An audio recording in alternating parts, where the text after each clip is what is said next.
Dar as boas-vindas novamente aí ao nosso querido Pedro Lima Vasconcelos, é o nosso convidado de hoje. E, assim, tem vários trabalhos sobre o tema Canudos, né?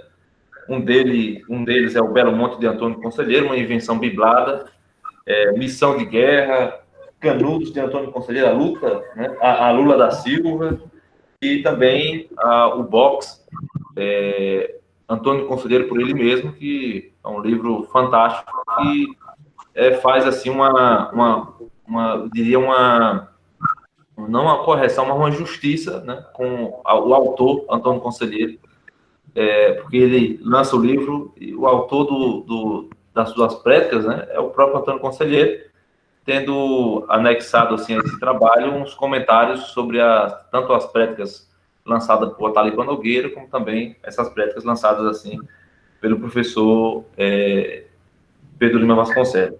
E aí, para iniciarmos assim esse bate-papo, né, a gente já começou um bate-papo, mas para iniciarmos assim o tema, né, o Belo Monte, sobre o Belo Monte, queria que o professor Pedro Lima Vasconcelos se apresentasse aí para a turma que já está aí né, assistindo assim essa transmissão, para iniciarmos assim esse grande tema,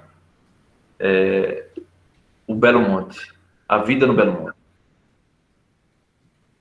Ok, então, boa tarde mais uma vez a cada qual de vocês.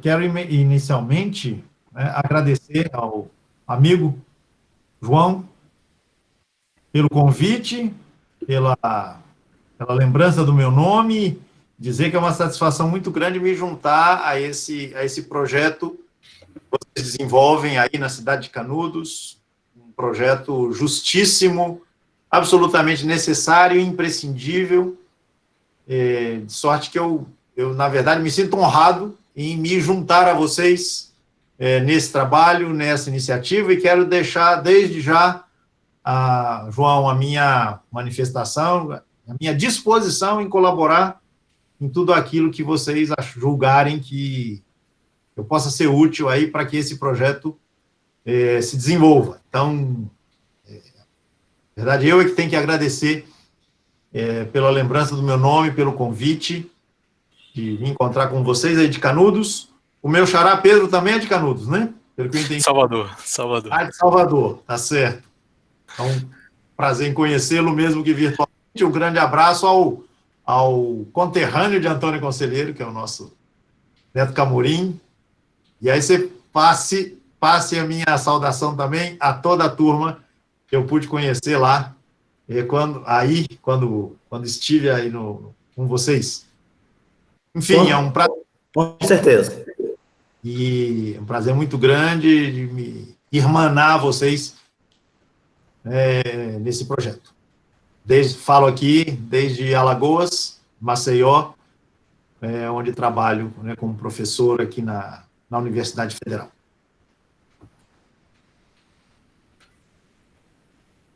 Nós te agradecemos, professor, tenho certeza disso.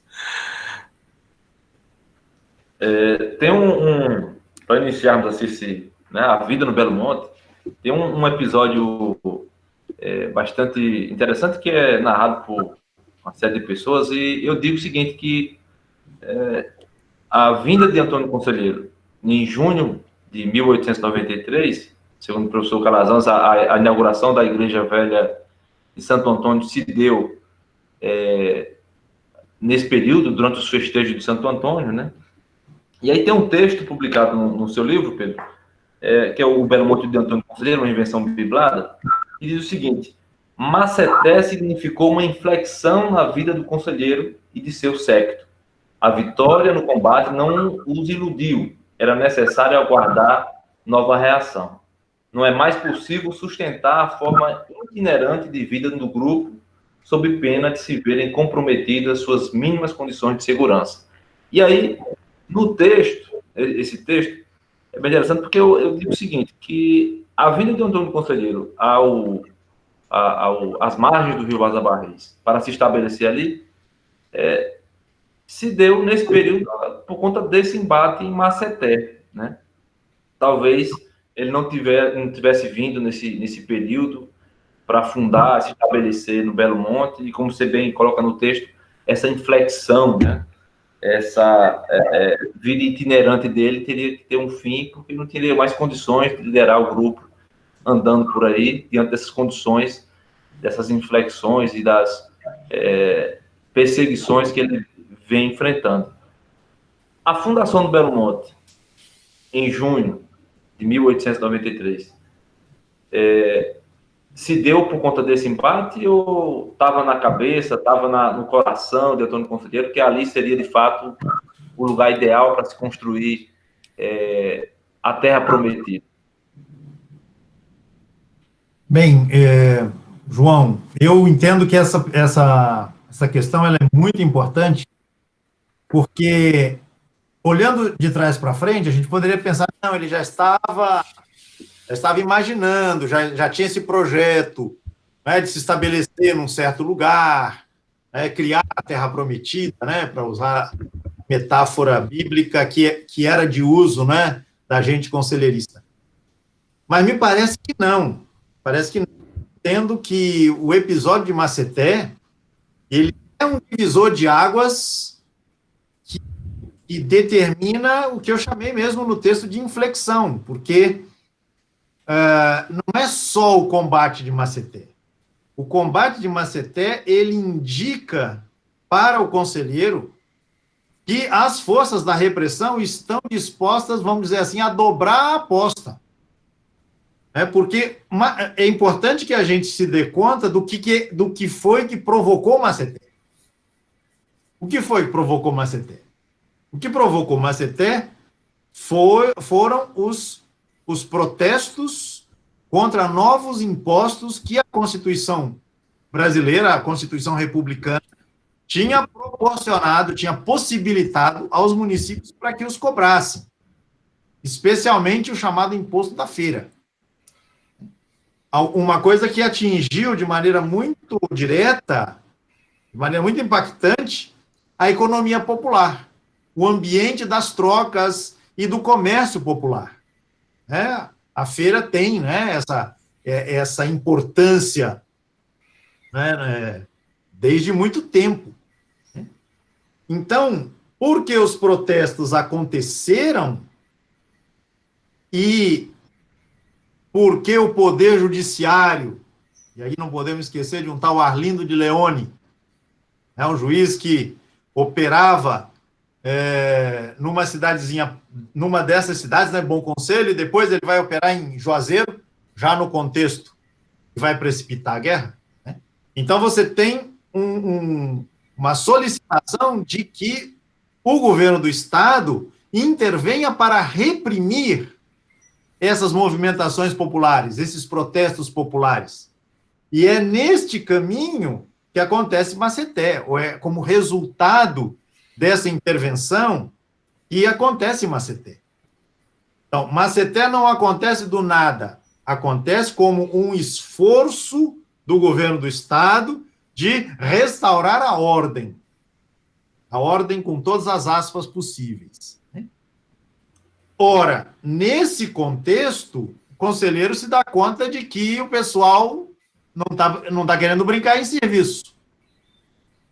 E na medida em que a tropa policial é desbaratada e é posta para correr, o mais lógico que pareceu que ia acontecer, eles vão mandar uma tropa mais forte. Como depois aconteceria, né, no contexto da guerra.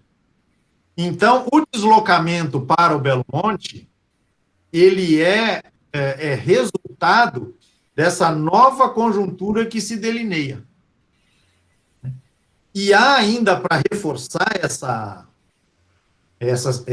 esse cenário, há ainda uma indicação que vem do José Aras, naquele seu trabalho que é importantíssimo, chamado Sangue de Irmãos, em que ele diz, as memórias dele parecem um tanto confusas, mas de toda maneira ele registra alguma coisa fundamental.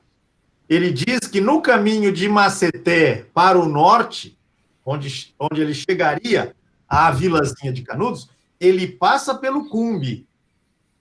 num dia de domingo, e ele vai à missa com a sua gente, e ele obriga o padre Vicente Sabino dos Santos, a lhe ceder o uso da palavra, e ele diz, eu estou indo para o Belo Monte, que é Canudos, né? Ele vai chegar a Canudos e vai rebatizar a vila como Belo Monte. E lá acontecerá a batalha. Ou seja, ele espera que lá no Belo Monte vá acontecer uma batalha. Não 4 anos depois, mas logo depois. Então, esse detalhe também é muito interessante. O Belo Monte, o estabelecimento inicial no Belo Monte, no Canudos que vira Belo Monte, é um estabelecimento pensado em vistas a ficar mais longe, ficar mais distante, ficar numa região de mais difícil acesso para as tropas que vêm de Salvador, que vêm do Sul. Bem, isso não acontece. Essa segunda leva, essa segunda expedição policial, aí não acontece. E o fato disso não acontecer é que vai possibilitar que, então, o vilarejo seja efetivamente assumido. Neste sentido, dá para dizer duplamente que o conselheiro não pensava no Belo Monte como destino da sua própria vida. Primeiro porque o sentido dele era caminhar. A peregrinação dele, o Neto Camorim certamente trabalhou isso com vocês, né? O peregrinar tinha uma significação para ele, né? Ir ao encontro dos mal-aventurados, a juntar pedras nas estradas para construir igrejas, etc, etc, etc. Peregrinar tinha uma significação para ele, mas Maceté muda tudo. Esse é o primeiro aspecto da questão. O segundo aspecto é, inicialmente, o Belo Monte nem é pensado como um vilarejo, ele é pensado como um lugar de defesa contra uma repressão que ele espera que vá acontecer. Ela não acontece por injunções políticas do momento, o que estabelece, o que abre um vácuo, o que abre uma perspectiva de estabelecimento de uma vila que vai ser o Belo Monte, e a história dela justamente é o tema aqui da nossa conversa. Maravilha. E aquela história da personificação da figura do Moisés e Antônio Conselheiro, como acontece assim, essa ideia de que o Antônio Conselheiro seria o Moisés do sertão? De novo, as principais informações nesse sentido vêm do José Aras. Ele conta que, quando era criança, ouvia muitas histórias, né, dando conta de que as pessoas que iam na direção do Belo Monte, basicamente, eu entendo que iam do sul para o norte, ou seja, tinham que atravessar o Vaza Barris, né, entendiam a sua marcha como similar, como paralela à travessia dos hebreus fugindo do Egito para se livrarem do faraó, de acordo com a narrativa da Bíblia. Então, falavam do Vaza Barris como sendo o Rio Nilo ou o Mar Vermelho. Falavam, né, dos republicanos como se fosse o faraó. Falavam do conselheiro como se fosse Moisés. Né? E essa associação entre o conselheiro e Moisés, ela fica reforçada ainda mais por pelo menos mais 2 elementos. Primeiro, o nome Belo Monte, ninguém sabe direito de onde veio, mas uma sugestão é de que esse nome venha de uma daquelas colinas muito bonitas, por sinal, né, que estão no entorno, né, do que hoje é o Açude, em associação com o Monte Sinai da Bíblia. E essa associação com o Monte Sinai se liga a uma outra, que é a segunda agora. O destaque que o conselheiro dá nas suas pregações aos 10 mandamentos, ao decálogo. E como narra a Bíblia, né? São os mandamentos que Deus entregou a Moisés no Monte Sinai para que ele os comunicasse, né, ao povo. Ora, essa centralidade do decálogo nos ensinamentos do conselheiro fica evidente, de novo, por dois testemunhos. Primeiro, Honório Villanova, no depoimento que ele deu ao Nertan Macedo, naquele trabalho também fundamental, é o Memorial de Vila Nova. Ele diz: o conselheiro estava sempre disposto a repetir os 10 mandamentos e explicá-los para o povo. Segundo elemento, não é mera coincidência. Nos 2 cadernos manuscritos que sobreviveram de Antônio Conselheiro, o caderno editado por Ataliba Nogueira e o caderno que eu tive a honra de editar, estão lá as meditações sobre os 10 mandamentos. No caso do caderno que eu pude preparar, eles abrem o caderno. Quase metade do caderno é consagrada à meditação sobre os 10 mandamentos. Então, são muitos elementos, não é, que permitem essa associação. E estou me alongando, mas gostaria de colocar ainda um outro elemento. O pano de fundo disso. O pano de fundo disso é, a meu ver, uma combinação, e quem fala disso é um sociólogo francês que viveu no Brasil e se apaixonou pelo Brasil, um sociólogo chamado Roger Bastide. Ele escreveu um livro nos anos 50 chamado Brasil, Terra de Contrastes. E ele tem um capítulo sobre o sertão que só não é melhor porque ele confiou muito em Euclides da Cunha. E na hora que ele confia em Euclides, a coisa se complica. Mas ele tem tiradas, intuições muito importantes. E ele diz que a visão de mundo da gente sertaneja é uma combinação, é uma articulação entre o mito indígena da terra sem males e o mito hebreu, o mito bíblico da terra prometida. E na hora que, então, o mito da terra prometida se sobrepõe ao mito da terra sem males, né, pelo processo de evangelização, da catequese católica, etc., etc., então a figura de Moisés, né, como o líder do povo hebreu para a terra prometida, né, se agiganta. Daí, então, a possibilidade de fazer essa associação entre Moisés e Antônio Conselheiro. Então, podemos dizer que do leite e mel ao rios de leite e barrancos de cuscuz. Qualquer semelhança com o leite e mel da Bíblia, né, não é mera coincidência. Maravilha. Assim, o Belo Monte na Avenida do Conselheiro nasce, talvez, não sei como, idêntico à construção do Bom Jesus, né, da comunidade de Bom Jesus, ao qual o Antônio Conselheiro ergue um pouco antes da sua vinda para Canudos, mas o Belo Monte é, de fato, uma comunidade de refúgio, né?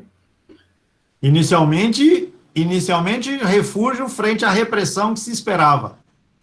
E depois um lugar de alternativa, eu diria. A criação de alternativas de vida para pessoas que, como num dos vídeos que você preparou e o Pedro me mandou, né, você diz lá no Jeremoabo, né, as pessoas que largam tudo, largam as fazendas, largam, né, os seus modos convencionais de sobreviver ou de subviver e buscam no Belo Monte uma alternativa de refazer suas vidas. O Euclides, embora trate de forma preconceituosa, e o tema Belo Monte, o tema Antônio Conselheiro e tudo aquilo que se relaciona com o sertão, no texto que está no vídeo, ele relaciona justamente, ele diz que as turmas sucessivas de gente vindas de todos os lugares partiam para ali, né? Então, daí as cobranças do Barão de Jeremoabo em dizer que as suas terras as nossas terras estão ficando vazias, e é preciso tomar ali medidas contra Antônio Conselheiro e a sua gente.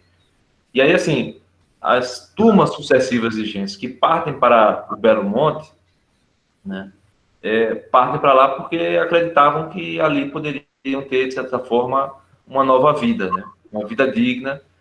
Mas, diante de todo esse processo, como funciona no Belo Monte a política e a economia do Belo Monte? Como é que surge? O que se define, de fato, a política no Belo Monte e como, ou o que, de fato, era a base econômica do Belo Monte? Então, vamos lá. Eu gosto muito daquela expressão que foi utilizada por um político da época, que era de oposição ao governo, mas não necessariamente, por conta disso, simpático a gente do Belo Monte, que é o César Zama. Escreve um texto que também é muito importante, né, um libelo, né, denunciando o massacre que tinha sido a guerra, e numa certa altura ele diz o seguinte: nada de estranho acontecia lá em Canudos. Ele nunca fala Belo Monte. Nada de anormal, digamos assim. O que as pessoas faziam lá? Elas plantavam, colhiam, criavam e rezavam. Edificavam. 5 atividades fundamentais. 5 atividades fundamentais.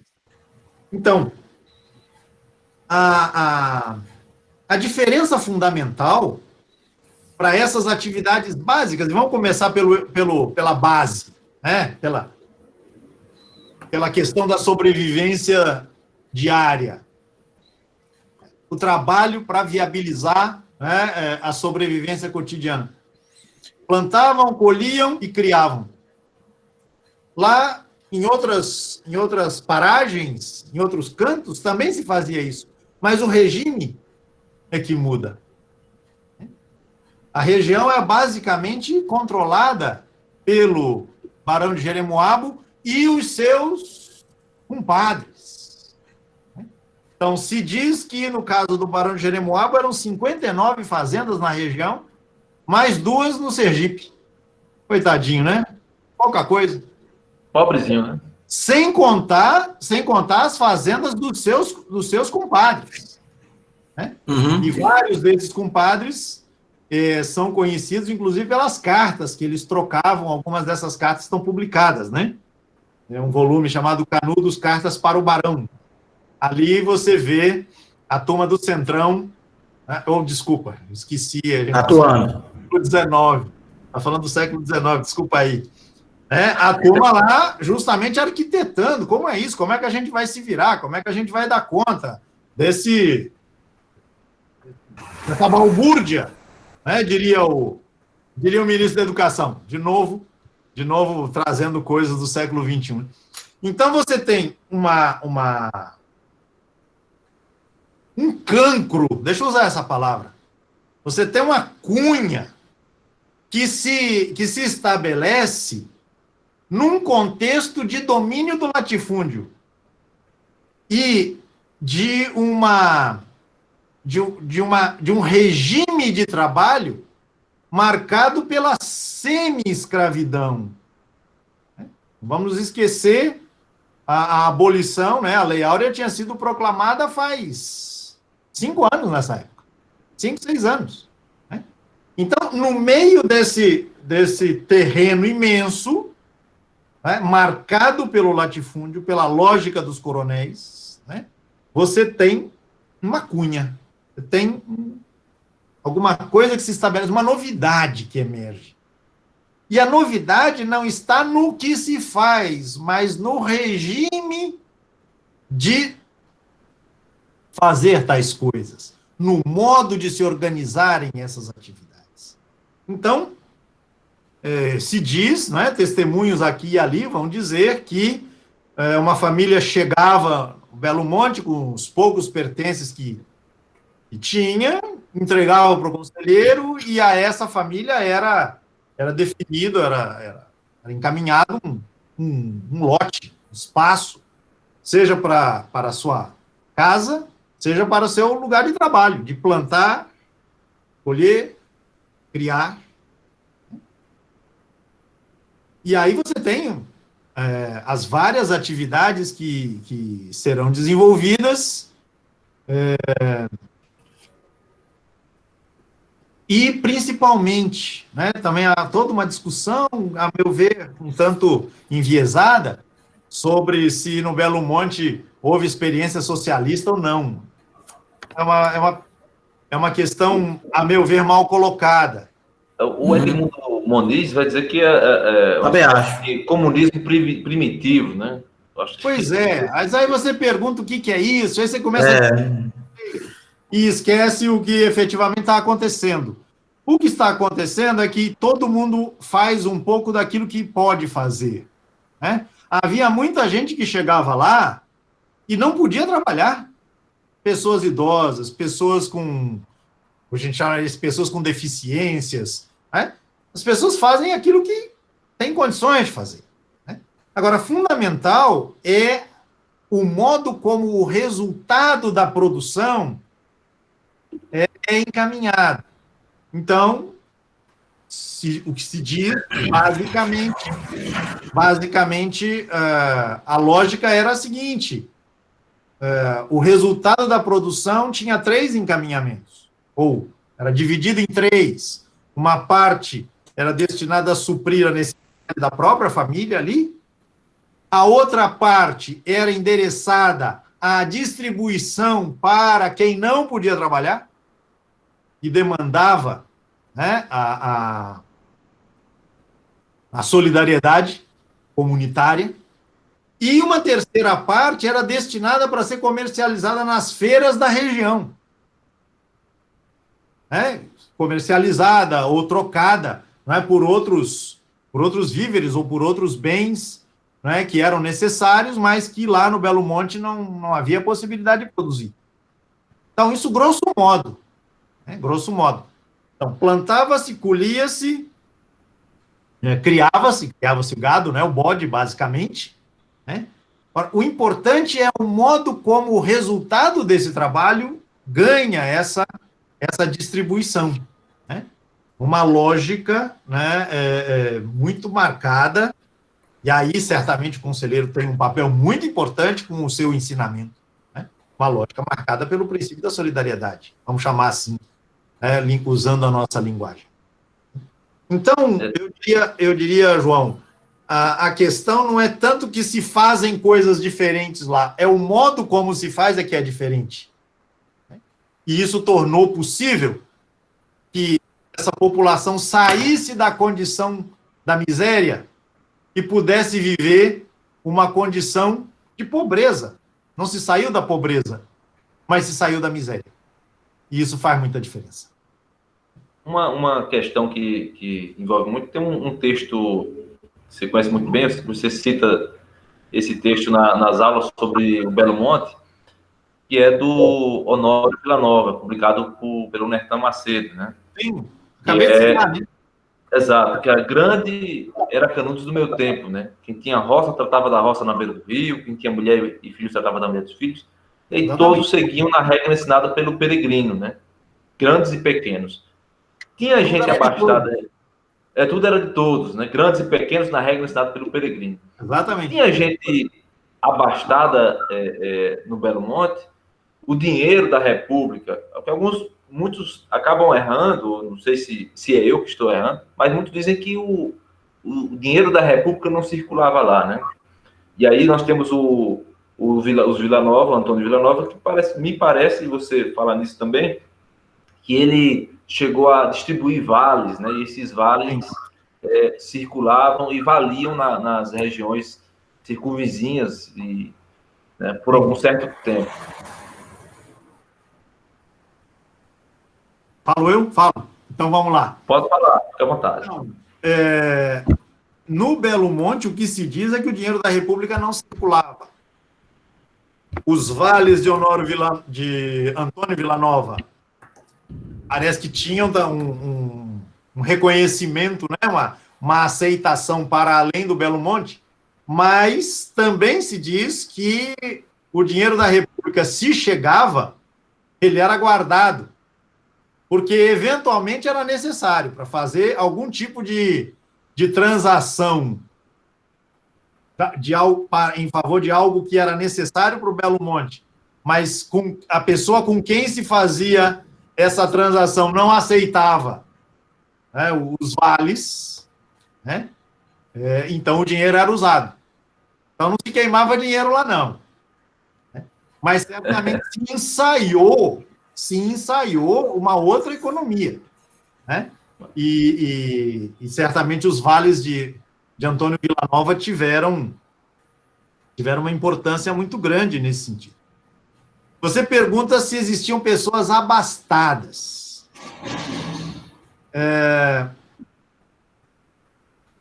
E a existência de um Antônio Vilanova, então, seria indicação de que o Belo Monte não experimentou o socialismo, né? Aí o pessoal da direita adora, né, esse tipo de argumentação. Então, não se experimentou o socialismo, até porque o socialismo não existia, a ideia de socialismo não existia. O que existia, né, isso sim, era um ideário segundo o qual aquilo que era produzido, né, deveria dar conta das necessidades de todas as pessoas. Esse ideal... Talvez Diga, Neto. Talvez, assim, um pouco da experiência, voltando aqui para a questão da Bíblia, né? Talvez um Atos dos Apóstolos, um pouco nessa dimensão, né? Exatamente. O João Arruda, de Fortaleza, insiste nesse ponto. Isso. Né? Então, esse ideário existia. Agora, que existiam pessoas que acabavam se beneficiando mais dessa organização, outros menos, né? O conflito entre o Antônio Vilanova e aquele fulano, agora me foge o nome, você vai lembrar, João, o outro comerciante. É o Mota. O Mota. Exatamente, exato, a família Mota. Quer dizer, isso indica claramente que as coisas não eram, como dizia meu sogro, que faleceu, né? Aqui não é o céu, né? Essas coisas são humanas, esses conflitos são tipicamente humanos. Claro. Então a gente não deve idealizar, se viveu o igualitarismo radical, tudo era igualmente repartido.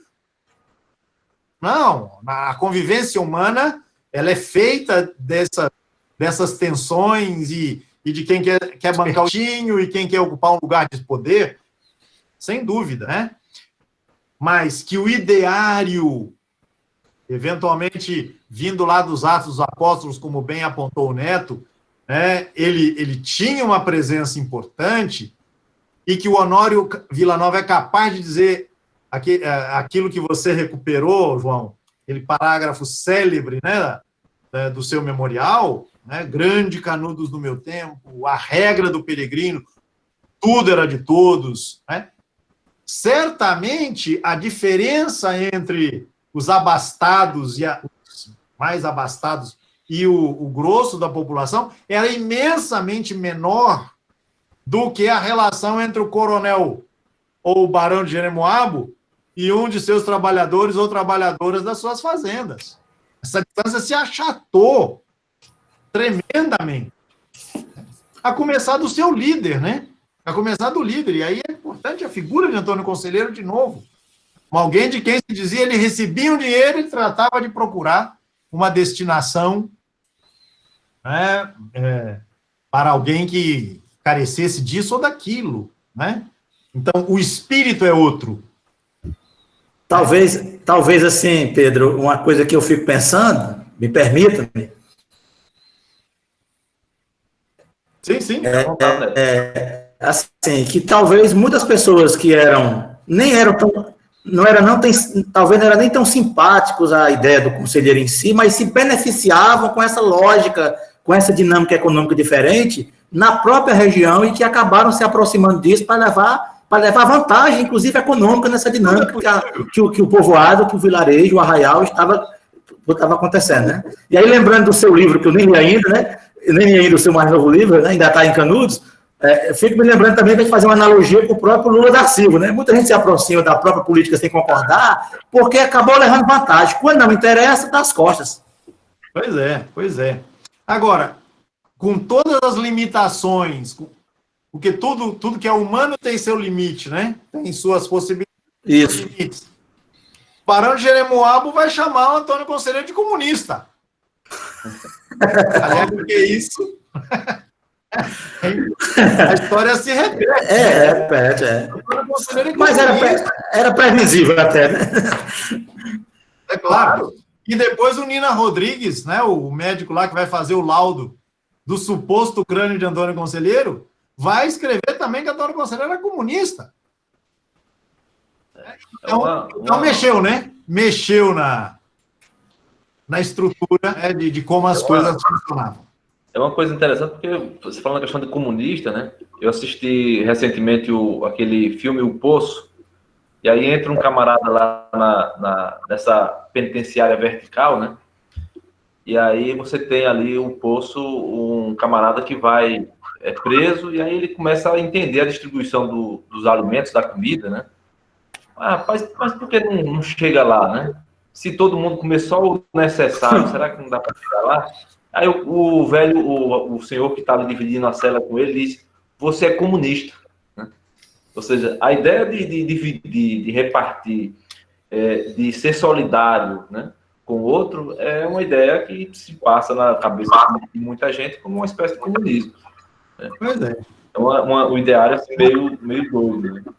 Nada mais atual, né? Muito bem atual. Então, assim, o Belo Monte representou o João Ferreira Damião, que é uma das referências aqui em Canudos.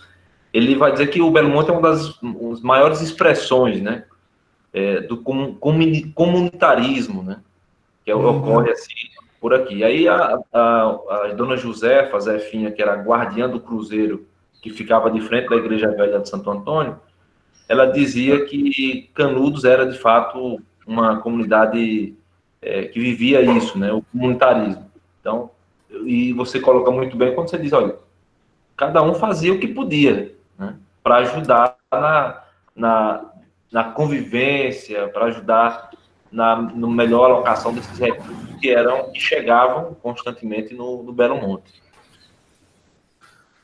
Isso para a gente também básicas, né?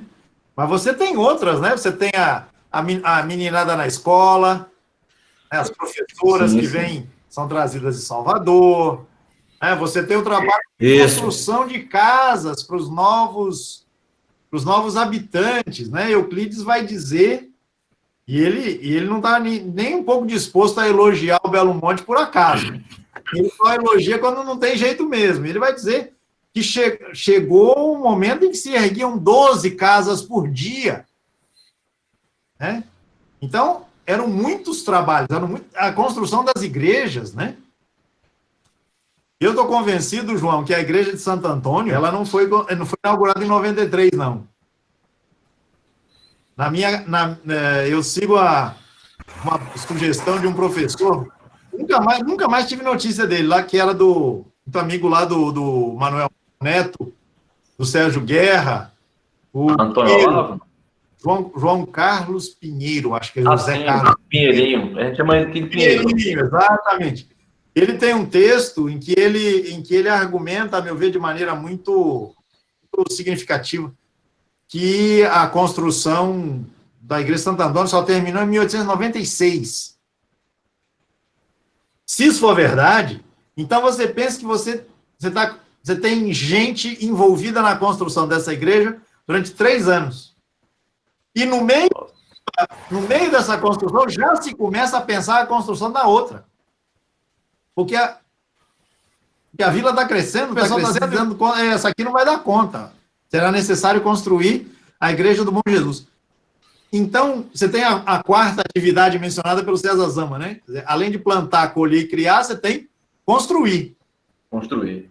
Edificar, ele diz. E é edificar o quê, basicamente? Casas e igrejas. Então, é uma vida muito dinâmica. E o que é construir igreja, né? Aí você tem inúmeros depoimentos recolhidos pelo Rodorico Tavares, o próprio Honório fala disso, para o Nertan.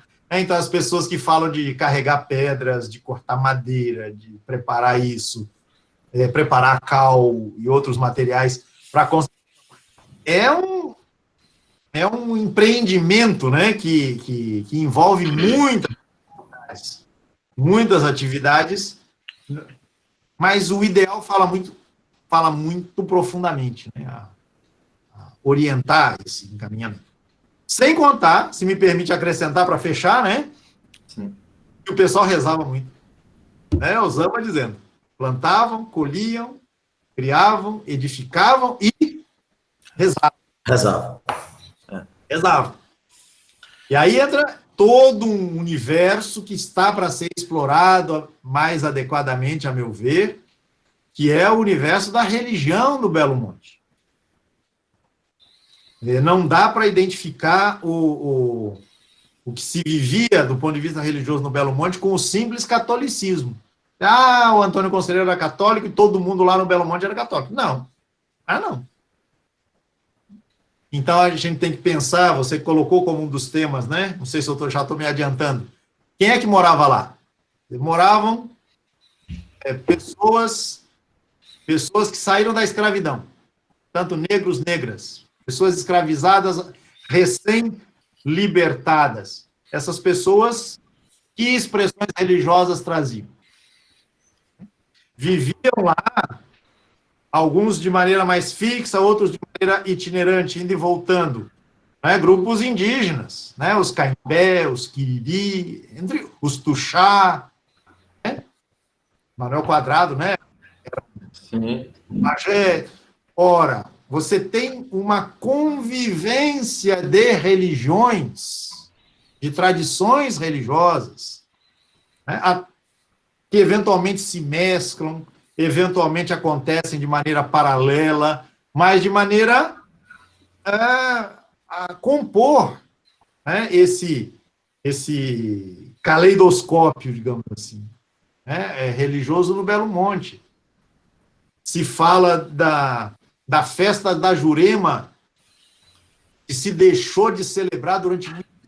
Os pajés que sabiam preparar a Jurema, né, tinham morrido na guerra. Isso faz pensar na presença desse tipo de prática religiosa no interior do Belo Monte, né? E esse é um dos nossos subtemas, né? Eu acho que eu já avancei um pouquinho. Não, mas aqui. tá tudo alinhado. Índios, negros e roceiros, a terra de todos, né?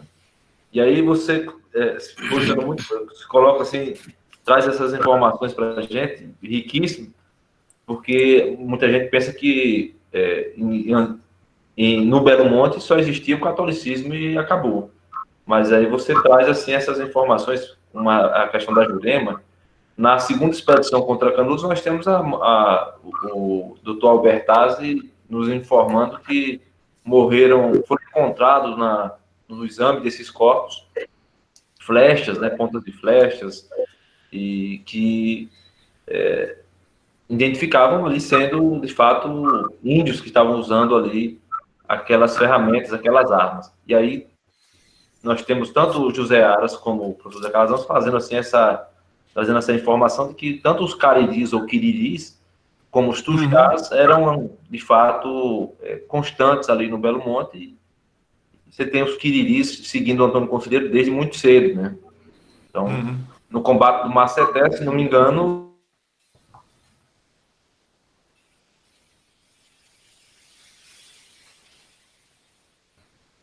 Não estou ouvindo o João. Tá me ouvindo, não? Agora cortou um pouco, Batista. Você pode retomar um pouquinho. Eu vou retomar um pouquinho aqui. Cortou no combate de Maceté. Pronto. E aí o que acontece? Tanto o José Aras, ele faz menção de que os índios, os cariris ou quiriris, né, já acompanhavam o Antônio Conselheiro desde esse combate de Maceté ali, o uso de algumas armas indígenas naquele embate, né? Barão de Jeremoabo menciona isso na carta dele. Exato. E aí o que acontece? E aí no Belo Monte você tem essas manifestações. Você tem os negros e negras que têm suas origens africanas e que também têm seus costumes, né? E aí me vem uma outra questão. Antônio Conselheiro, segundo o professor Calazans, ele vai dizer que existia 3 tipos de pessoas que não poderiam adentrar dentro do arraial, né? Os que tinham ideais republicanos, os protestantes e os maçons. Aí me traz uma outra questão, que é o tal do Jesuíno Correia Lima, que é uma figura emblemática, que até vira aí um romance, né? Uhum.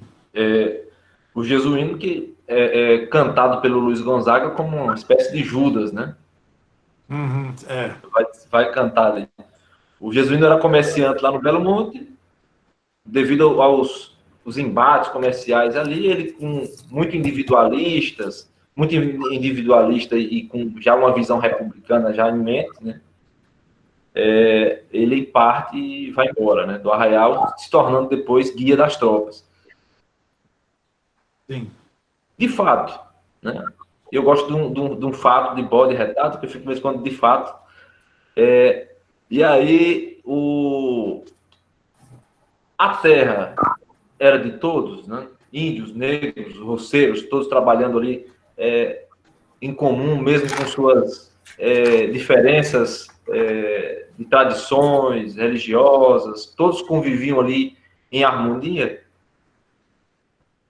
Podemos dizer assim que Antônio Conselheiro realmente não permitia que os protestantes, os maçons e esses que vinham para lá como o tal do Jesuíno Correia Lima, não entrasse ali e permanecesse no Belo Monte? Eu diria assim, em história, né, e tem uma professora de história aqui, formada em história, né, em história a gente nunca pode dizer nunca ou sempre. Verdade. E aparece uma exceção e compromete o raciocínio, né? Então, que republicanos não entrem no Belo Monte é mais do que razoável. Aquilo ali, efetivamente, ele não... E aí é importante que fique claro, o Belo Monte não foi uma organização para combater a República, né, como se vendeu no tempo da guerra. Exato. Mas que o Belo Monte era um refúgio frente à ordem republicana, bem, ele pretendeu ser. Né? Então não faz sentido, né, que as leis da República, que a ordem republicana, ou que quem compartilhe essas convicções tenha lugar ali. Né? A discussão lá com o Frei João Evangelista de Marciano vai acontecer basicamente em torno disso. Republicanos e maçons, basicamente, eles se confundem naquele contexto. Né? E protestantes, João, eu tenho minhas dúvidas se o conselheiro conheceu algum protestante ao longo da sua vida. Né? E eu não estou desconhecendo que já havia missões protestantes aqui no Nordeste, inclusive no Sertão, nessa época. Então, eventualmente, pode ter acontecido, né? Mas que eu saiba, não há nenhum registro. Né? Posso estar enganado, mas não me recordo de nenhum registro nesse sentido. Eu tenho a impressão de que protestantes, republicanos e maçons era muito mais um slogan, assim, de gente que é nosso adversário. Né? Mais do que dizer, não, o fulano é protestante, então não entra aqui. Não me parece que tenha sido essa a perspectiva. Não sei se deixo claro o que eu estou pensando. Não, sim, com certeza. Sim. Protestantes, republicanos e maçons. Era como dizer que o fulano é feio, horrível e tenebroso. Eram quase sinônimos. Né? É claro que cada palavra a gente sabe que significa uma coisa.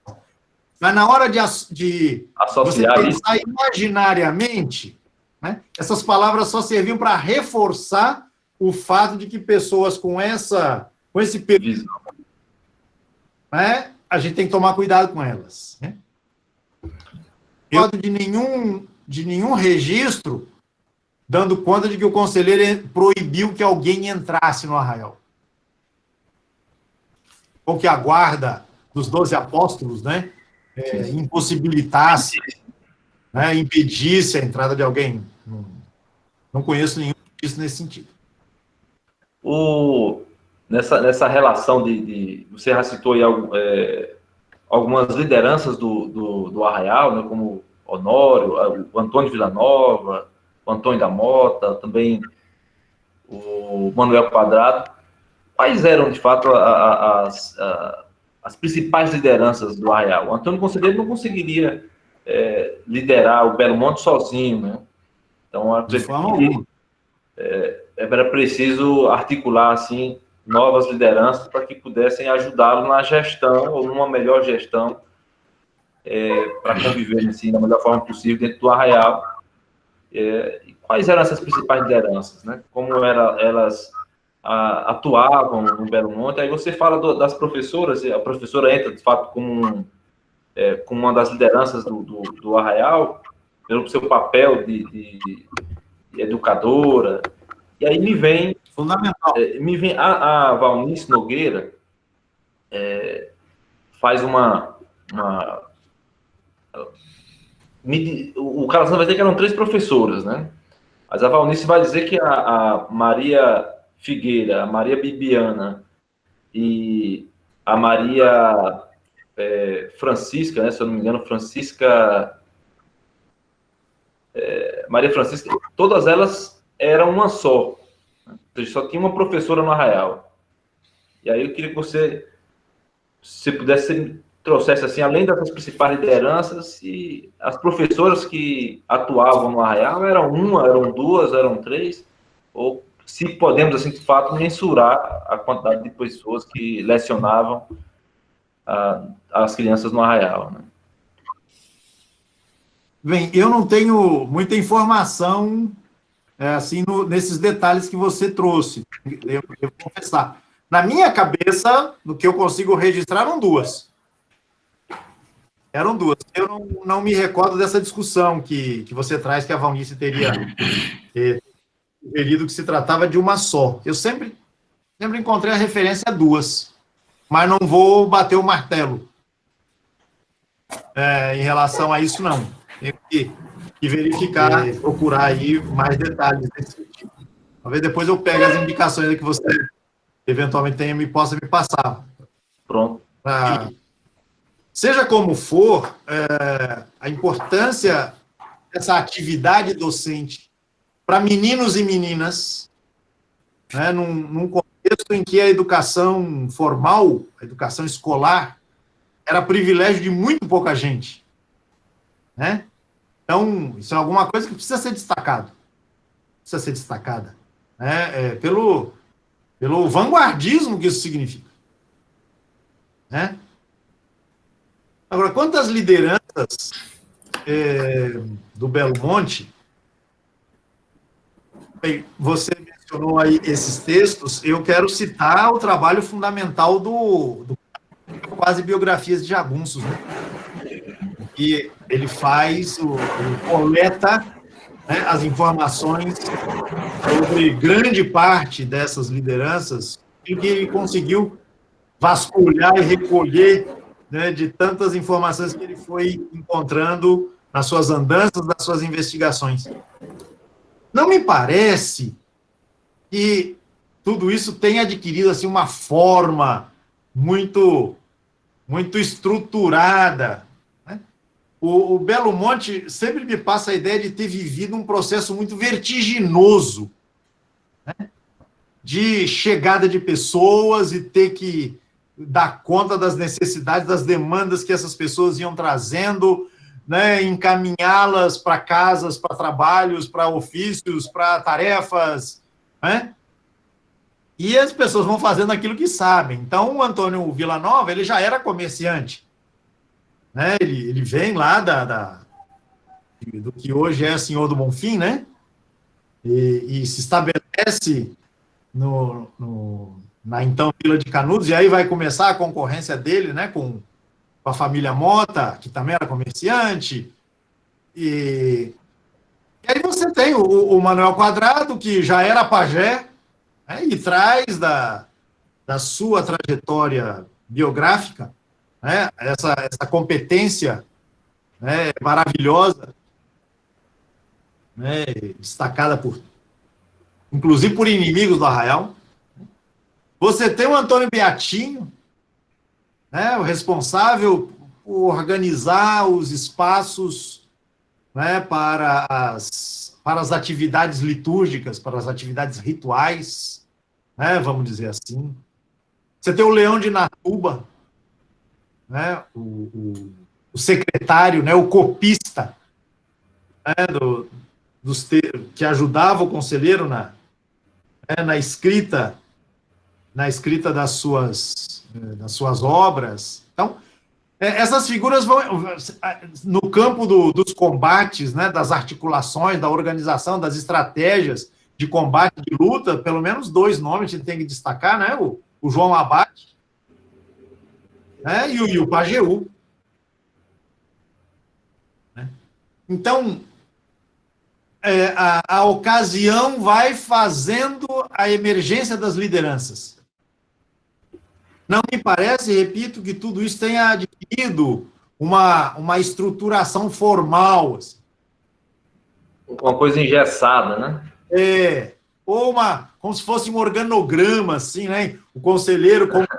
Uma pirâmide, né? Tem um trabalho muito bonito, estou tentando lembrar o nome aqui. O autor é Paulo Emílio Martins. Ele fez uma tese de doutorado em administração. Muito bom o trabalho dele, Pedro. Muito bom. Conheço, ele esteve aqui ano passado.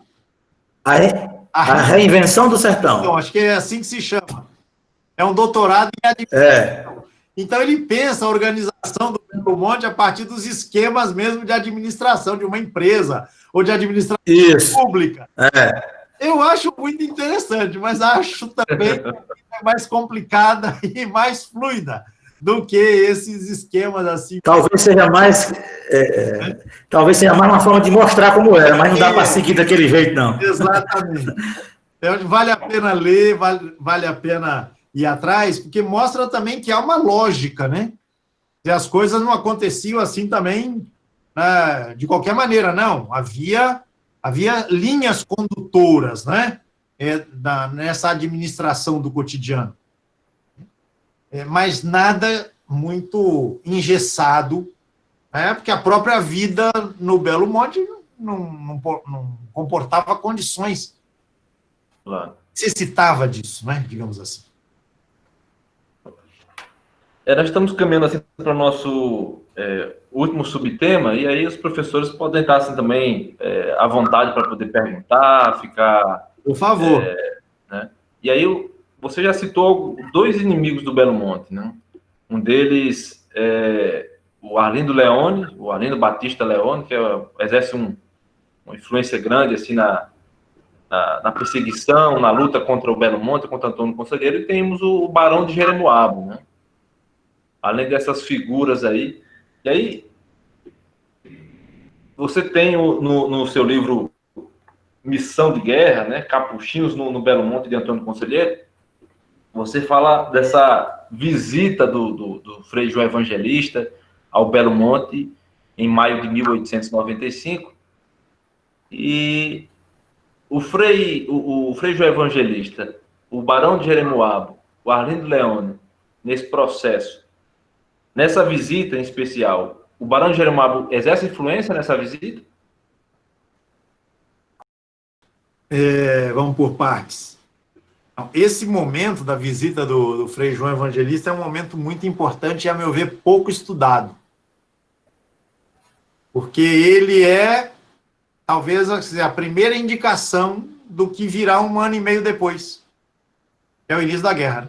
Só vai faltar o pretexto, né, para que a guerra comece, e quem vai dar o pretexto é justamente o Arlindo Leone, né, proibindo que fossem entregues as madeiras da discórdia, né, que estão hoje, né, no Instituto Popular Memorial de Canudos. Eu diria assim, a missão do Frei João, a visita de Frei João Evangelista, ela sofre um impacto do Barão de Jeremoabo que é indireto. Indireto em que sentido? O Barão de Jeremoabo, ele é o mais prejudicado dentro da ordem fundiária, latifundiária, com o empreendimento do Belo Monte.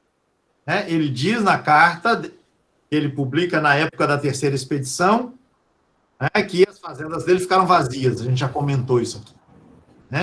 As fazendas não funcionam.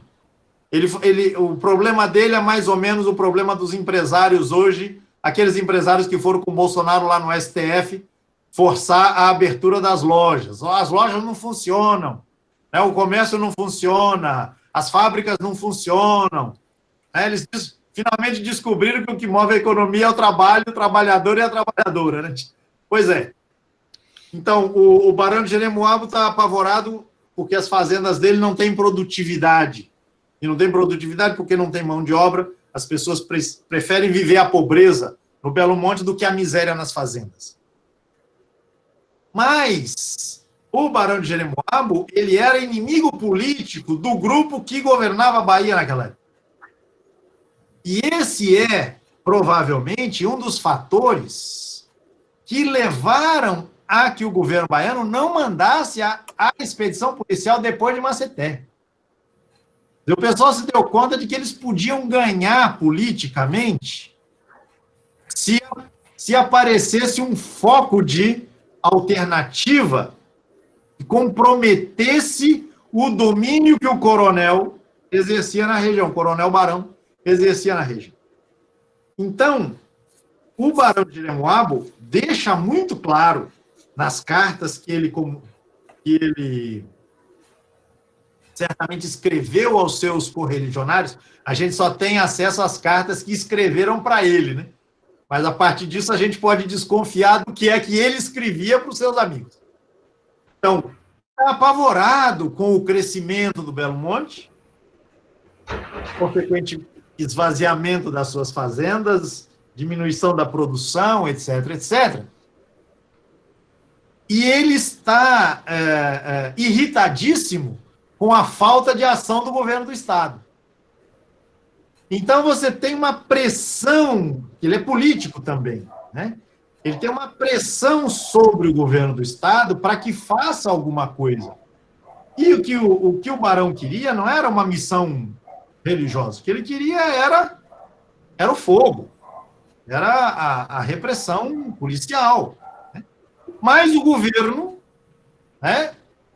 sabendo que podia se aproveitar dessa situação, ele se acerta com a igreja. E, certamente para a frustração do Barão, envia uma missão religiosa.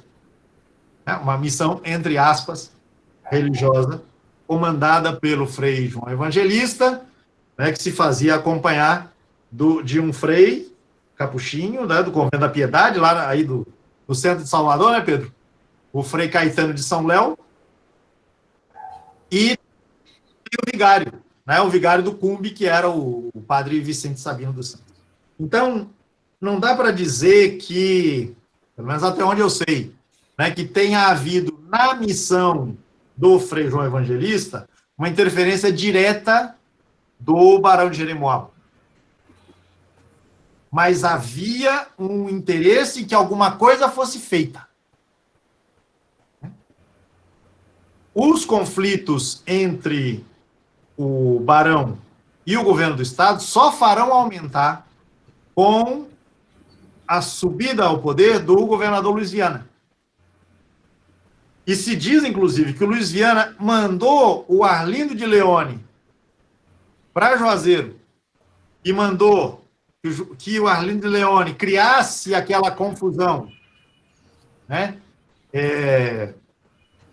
em torno das madeiras, etc., etc., para que isso criasse pânico na região, a ideia de que os conselheiristas são bandidos, são jagunços, são violentos, então eles vão buscar as madeiras em Juazeiro, vão fazer arruaça e não sei o quê. E qual era o propósito do Luiz Viana com essa balbúrdia toda? era interferir nas eleições que haveriam de acontecer no final de novembro de 1896, para prejudicar, mais uma vez, o Barão de Jeremoabo. Aí onde entra o José Gonçalves na história aí do Barão de Jeremoabo. Sim, exatamente. Exatamente. Que foi governador, né? A coisa só se complicou ainda mais com a chegada do Luiz Viana. O Gonçalves já tinha ficado, né?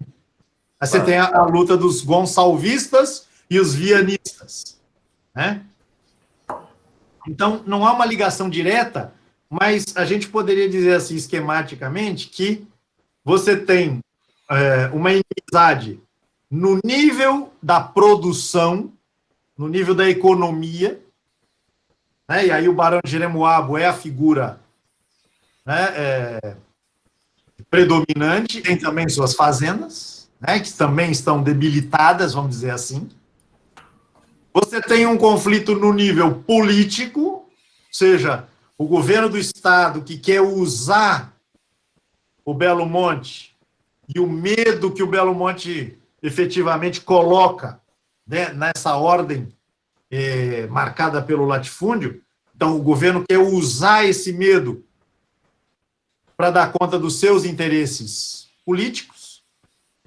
E você tem a inimizade no plano eclesiástico. Por quê? Porque o Belo Monte, ele representa não uma ruptura com o catolicismo. Isso também é importante que fique claro. O Antônio Conselheiro não rompe com o catolicismo. Mas você tem uma quebra no monopólio que os padres pretendem exercer no âmbito religioso. Os padres são respeitados. O padre Vicente Sabino teve uma rusga lá com o Antônio Conselheiro, e justamente na época da missão, né, com o Frei João, eles fazem as pazes, ele volta às missas lá a cada 15 dias, o povo paga o dízimo direitinho, ele ia feliz e contente lá, porque o pessoal pagava de maneira dedicada o dízimo. Houve até disputa para mudar o Belo Monte de paróquia, né? O padre... Ontem tinha casa lá e tudo, tinha casa e tudo. Pois é. Mas você tem uma ruptura no monopólio. Os padres pretendem que eles apenas podem oferecer os meios necessários à salvação das pessoas. Mas o que fica claro, inclusive pela leitura do relatório, né, do Frei João Evangelista, é que o povo do Belo Monte diz: a gente não precisa de padres para se salvar, não, a gente tem um conselheiro. O conselheiro abre as portas do céu. O conselheiro deixou escritos apontamentos para a salvação dos homens. Então, o conselheiro abre uma perspectiva de salvação que não dispensa, que não descarta os padres, mas não os toma como indispensáveis. E aí, né, a autoridade eclesiástica nos seus níveis mais altos, né, o arcebispo e seus mais próximos, vão entender que o Belo Monte é uma ameaça ao domínio religioso que a Igreja Católica pretende ter, nesse contexto republicano. E uma tentativa frustrante, né, dos freis de buscar no Belo Monte uma forma de dissolver assim, a figura do conselheiro no povo, né? Ou seja, eles vão para lá para tentar convencer o povo de que a República era boa. Olha, a República, vocês são cristãos, né? Então, como todo bom cristão, vocês têm que submeter as lideranças. E países como a França, na Europa como a França, já aderiu à República, né? Então, por que vocês não querem aceitá-la, né? Então, foi uma tentativa frustrante e que sai de lá, acho que, aos empurrões, né? Ele, na verdade, no meu entendimento, ele se aproveita de um incidente ali para decretar o fim da missão, porque isso é o meu entendimento, posso estar enganado. O Frei João, ele não foi lá para estabelecer uma relação pacífica com o agente conselheirista. Ele foi lá avisar, ou vocês voltam para os seus lugares de origem, ou vocês vão sofrer o peso da repressão. E Por isso que o tema... Na medida que ele percebeu que as pessoas não arredavam pé, ele tinha que arrumar um pretexto para acabar a missão. E ele diz, aceita receber o maior golpe que eu podia dar a ela. Está escrito no relatório. E uma coisa interessante do conselheiro é que ele disse, uma coisa do conselheiro no discurso no relatório do Frei, que ele diz, olha, no tempo, por que você está aí arrodeado de homens armados, né? Ele diz, olha, no tempo da monarquia eu me deixei me prender, né?